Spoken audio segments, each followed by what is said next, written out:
Citizens living in remote areas will receive the first tranche of the one-shot Johnson & Johnson COVID-19 vaccines. At the Ministry of Health's virtual media conference today, Minister Terrence Deyalsingh said this decision was taken so that people living in those communities would not have to visit a mass vaccination site or health centre for a second jab. Mahalia Joseph-Wharton has more. Minister of Health Terrence Deyalsingh said the Johnson & Johnson vaccine would be more convenient to those living in remote coastal areas. Johnson & Johnson vaccines, major benefit. One shot and you're done. He said communities like Las Cuevas, Matlot, Kernahan, Guayagayari, Moruga, Cedros, Losiro, Charlottesville and Speyside will be among those getting priority for the one-dose vaccine.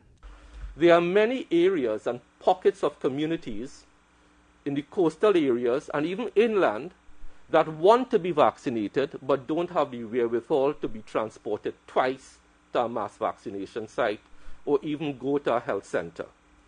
The minister explained how the information on vaccination dates would be shared with the communities.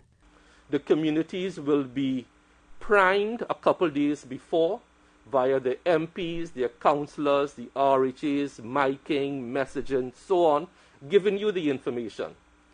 The 108,000 vaccines that arrived in this country on August 20th would go out to these communities via mobile units. Mahalia Joseph-Wharton, TTT News. And Chief Medical Officer Dr. Roshan Parasram has confirmed that there was a possible instance of an allergic-type reaction to the Pfizer vaccine. At the Ministry of Health's virtual media conference today, Dr. Parasram responded to questions regarding official reports of children suffering adverse effects to the Pfizer vaccine. The CMO said he has yet to receive an official report on the matter, but he said a reaction is expected from the Pfizer vaccine. A lot of the protocols that we build out in terms of the waiting time, 20 minutes, 30 minutes, and 15 and 10 minutes for your second dose, was built along the data that came out of the Pfizer vaccine in the US and other parts of the world as one of the first vaccines that was utilized for COVID-19. And what they found is generally between 0 and 15 minutes post-injection is where you have the highest risk of getting an allergic type reaction. He said the vaccination centers are equipped to deal with allergic type reactions. They have all the medication that is required, and they all have ambulances on site. So we expect to have from time to time mild and a little sometimes a little more severe allergic type reactions, but we have all systems in place.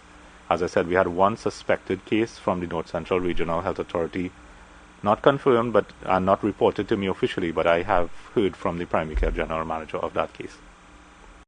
The inoculation of minors between the ages of 12 and 18 years of age began on Wednesday.